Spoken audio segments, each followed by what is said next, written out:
네, 오늘 말씀 제목은 무기력의 중풍병 탈출하기, 무기력의 중풍병 탈출하기라고 잡은 것은요. 오늘 말씀에 이제 중풍병자가 이제 예수님께 나아가고 이 중풍병으로부터 자유롭게 되어지는 내용이 나오기 때문입니다. 그래서 이 중풍병이라는 것은요.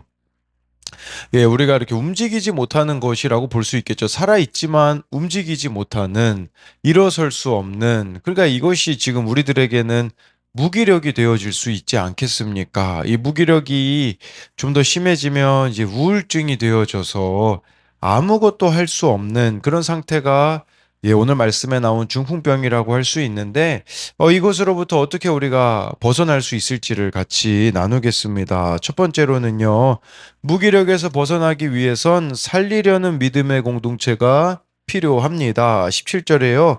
하루는 가르치실 때에 갈릴리의 각 마을과 유대와 예루살렘에서 온 바리새인과 율법교사들이 앉았는데 병을 고치는 주의 능력이 예수와 함께 하더라.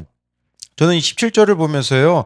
예수님이 참 쉽지 않으셨겠다 생각을 합니다. 왜냐하면 예수님이 지금 하루는 가르치시는데 어떤 사람들이 모여 있습니까? 갈릴리의 각 마을과 유대와 예루살렘에서 온 바리새인과 율법교사들이라고 하는데 여러분 이 사람들은 살리려는 사람들일까요? 아닙니다. 죽이려는 공동체였었다라는 거겠죠. 왜 이들이 죽이려는 공동체입니까? 정죄와 판단으로 가득한 사람들이 바로 여기 나와 있는 바리새인들과 율법 교사들이었기 때문이라는 것입니다. 그러니까 이들은요, 예수님의 가르침을 받으려고 온 게 아니에요. 예수님 지금 가르치시고 있지만 이들은 가르침을 받으려고 온 것이 아니라 자신들의 옳음을 증명하기 위해 예수님을 온 것이라고 볼 수가 있는 것이겠죠. 예, 이게요, 죽이려는 공동체는요, 자기의 이 옳고 그름을 절대로 내려놓지 않는 것이라는 거예요. 여러분, 우리 또한 자기의 이 옳고 그름 내려놓지 않으면요, 절대로 예수님께 배울 수가 없다라는 것을 기억해야 되는 것이죠. 예, 그랬을 때 18, 19절에 보니까요.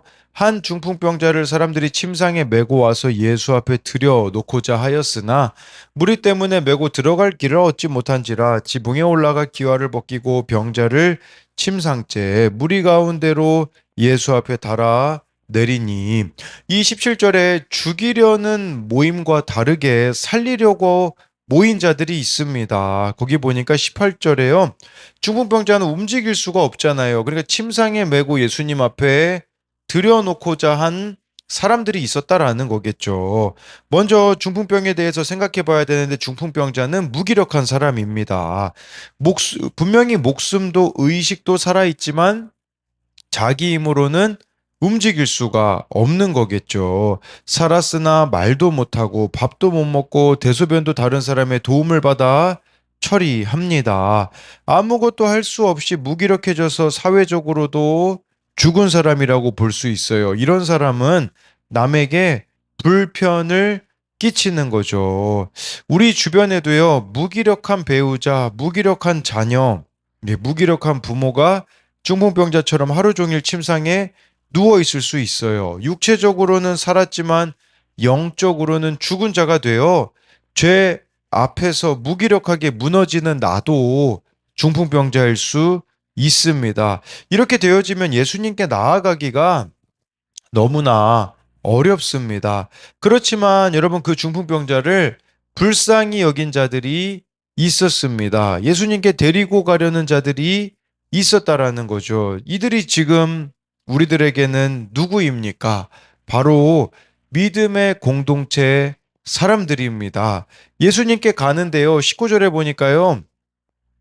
장애물들이 참 많이 있잖아요. 많이 모인 무리들 때문에 이 중풍병자를 예수님께 데리고 가는데 장애물들이 있는데 그런데 중요한 것은요. 이들에게는 살리려는 마음이 있으니 장애물은 문제가 되지 않았다라는 거예요. 근데 우리는요. 장애물 때문에 못한다라는 핑계를 얼마나 많이 대는지 몰라요. 제가 이 사람 예수님께 데리고 가려고 했는데요. 제 말도 듣지 않고요. 예, 이 사람이 반응하지 않으니까 저는 어쩔 수 없었어요. 그게 아니라 예, 장애물들을 넘을 생각들을 하는 거죠. 우리가 정말 이 살리려는 믿음의 공동체라면요. 장애물들은 문제가 되어지지 않는다라는 것을 보게 되어지는 것이죠. 그러니까 이 사람들이 어떻게 합니까? 지붕에 올라가죠. 기와를 벗기죠.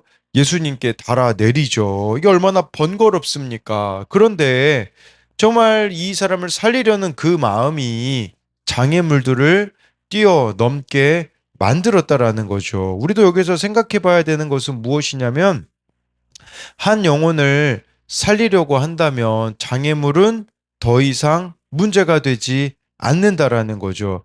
그러나 사랑하지 않으면 한 영혼에 대하여서 무관심하면 핑계거리를 찾는다라는 사실입니다. 예수님께서는 이 모든 것을 아시고서는 20절에 이렇게 말씀하세요. 예수께서 그들의 믿음을 보시고 이르시되 이 사람아 내 죄 사함을 받았느니라 하시니 예수님은 중풍병자의 믿음을 보았다고 하지 않으셨습니다. 그들의 믿음을 보셨다고 하십니다.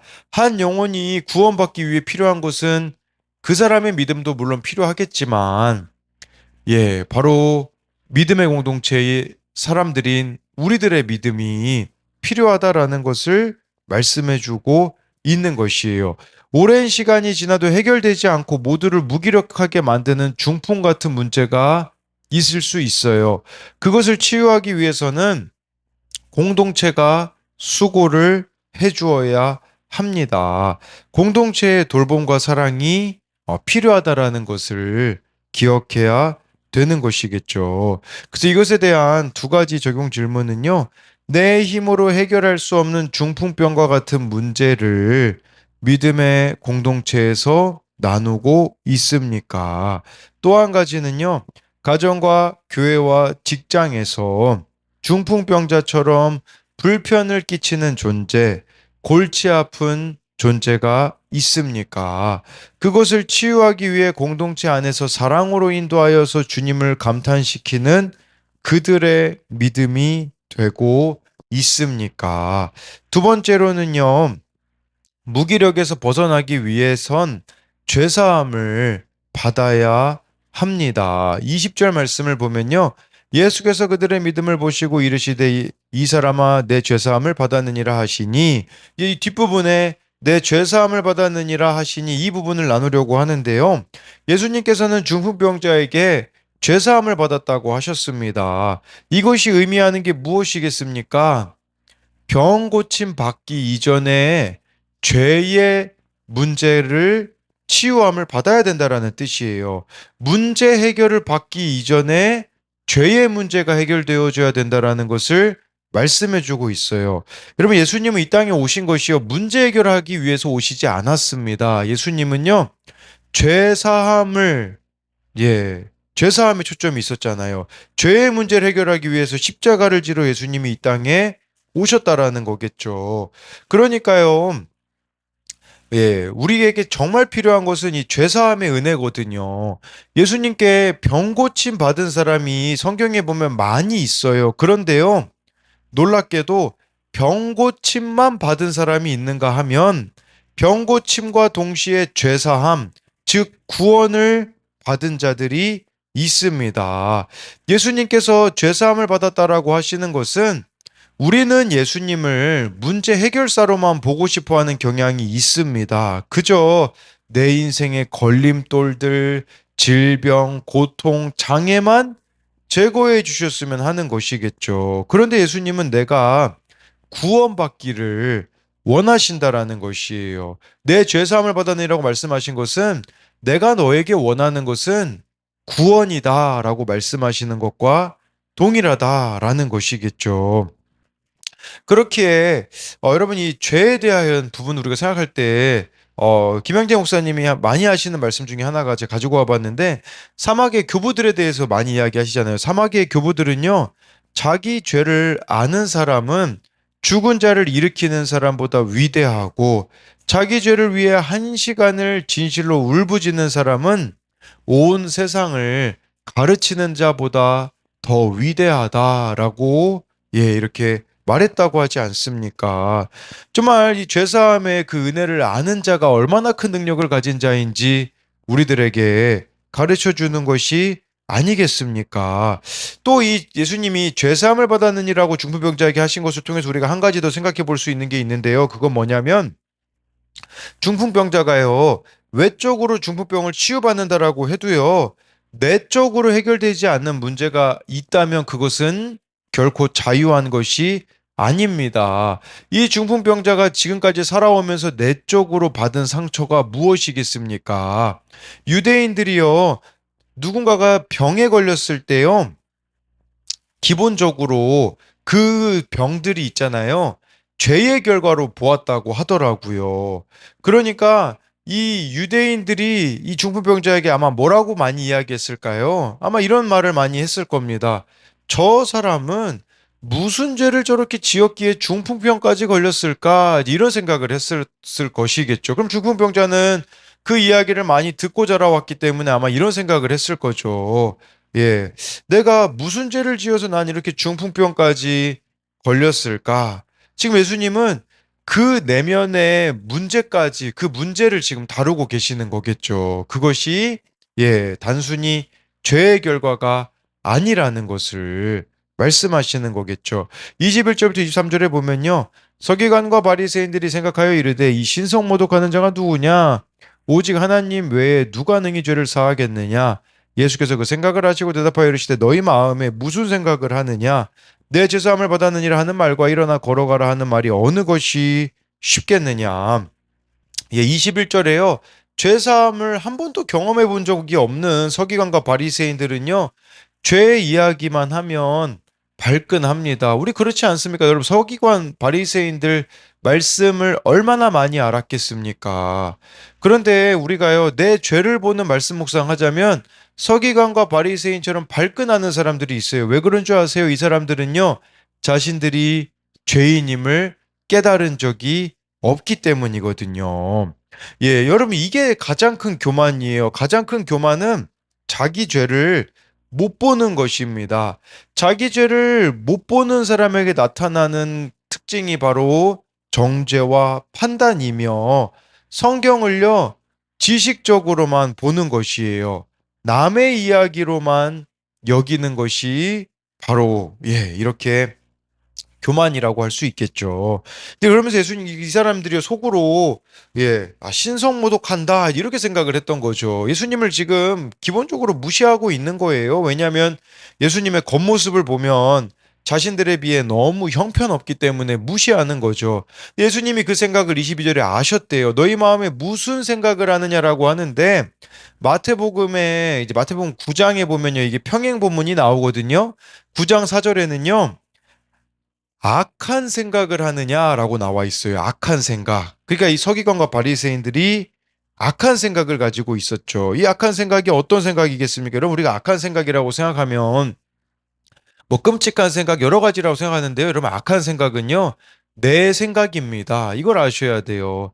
내 마음대로 생각하는 거 그게 악한 생각이라고 할 수가 있는 거겠죠. 그러니까 우리가 내 마음대로 생각하지 않기 위해서 필요한 게 뭐겠습니까? 바로 성령의 도우심이라는 거죠. 정말 좋아요, 여러분들이 성령의 도우심으로 죄를 깨닫고 회개할 때 다른 사람의 생각을 알고 분별하는 지혜가 내 안에 채워지는 것이라고 할 수가 있어요. 그러니까 우리가 성령의 생각을 하면요, 저는 그렇게 이야기할 수 있다고 봐요. 뭐냐면 상대방이 왜 그런 말을 했을까? 왜 그런 생각을 했을까까지도 갈 수 있는 그 지혜가 성령의 생각이죠. 그러면요, 우리가요, 받아치지 않아요. 막 상대방이 나에게 막 상처 주는 말을 해도요, 아, 저 그 사람이 이래서 그런 말을 했겠구나라고 해서 그 생각을 읽어서 이제 다른 말을 해줄 수 있는 자가 되는 거겠죠. 23절에 예수님이요, 내 죄사함을 받았느니라는 말과 일어나 거라는 말이 어느 것이 쉽겠느냐라는 것은요, 지금 우리들에게 어, 어떤 말을 듣고 싶냐고 예수님이 물어보시는 것이라고도 볼 수 있어요. 그건 뭐냐면 구원받았습니다라는 말을 듣기 원하니 아니면 문제 해결되었습니다를 원하니라고 물으시는 거라고 볼 수 있겠죠. 예수님은요, 우리가 일시적인 문제가 해결되기보다도 근본적인 문제인 죄의 문제가 해결되기를 원하신다라는 거예요. 예, 그래서 일시적인 문제 해결이 아니라 죄의 문제가 해결되는 거, 그리하여 우리가 구원받는 것을 예수님은 원하신다라는 것이요. 24절에요.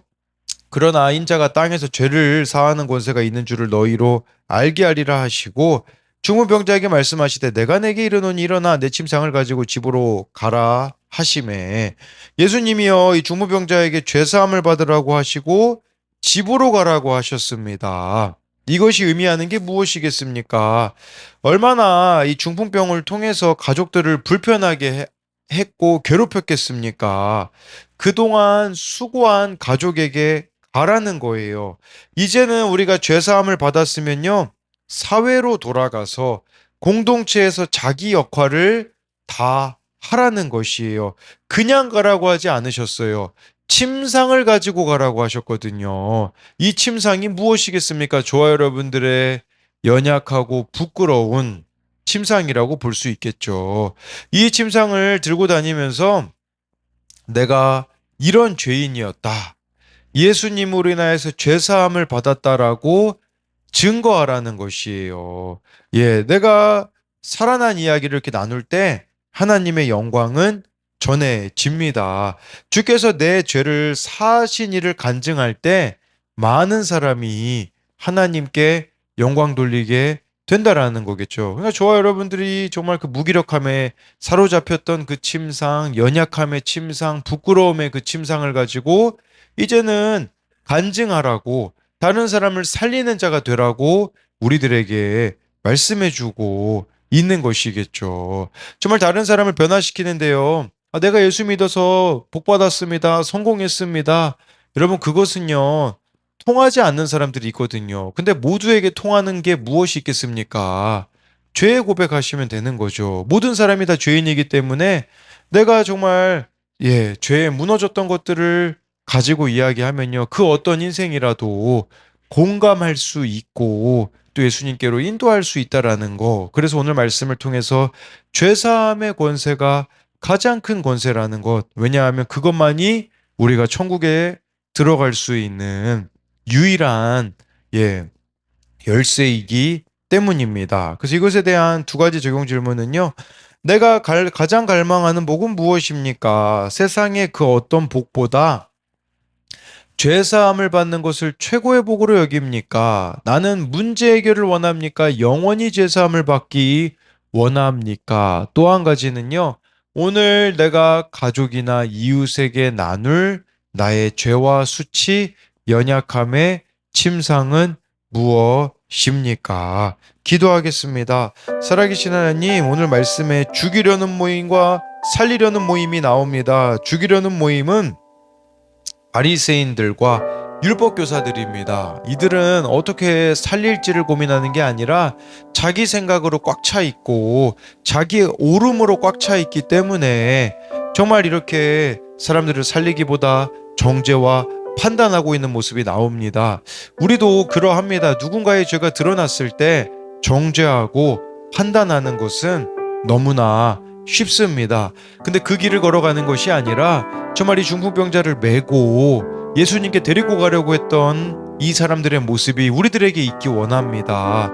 장애물, 정말 다른 사람을 구원으로 인도하는 데는 얼마나 많은 장애물이 있습니까? 그것 때문에 할 수 없다고 핑계대어지는 것이 아니라 장애물을 어떻게 뛰어넘을 수 있을까?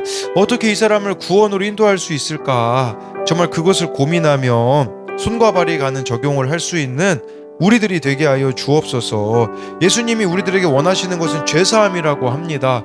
그런데 우리는 그냥 이 세상에서 문제 해결만을 바랍니다. 그냥 일시적인 문제 해결을 바라는 자가 되는 것이 아니라 영원한 죄사함을 받아서 천국에 들어갈 수 있는 그런 우리 한 사람 한 사람이 되게 하여 주옵소서. 또한 우리가 누워 있었던 나의 연약하고 부끄러운 침상을 가지고 집으로 돌아가라고 예수님 말씀하시는 것처럼 정말 내가 죄에 무너졌던 나의 그런 부끄러운 침상, 내가 연약함에 무너졌던 그런 침상을 가지고 이제는 다른 사람을 예수님께로 인도하는 약재료로 나눌 수 있는 우리들이 되게 하여 주사, 그것이 하나님 아버지께 영광이 되게 하여 주실 것을 믿으며 살아계신 예수님 이름으로 기도드립니다. 아멘.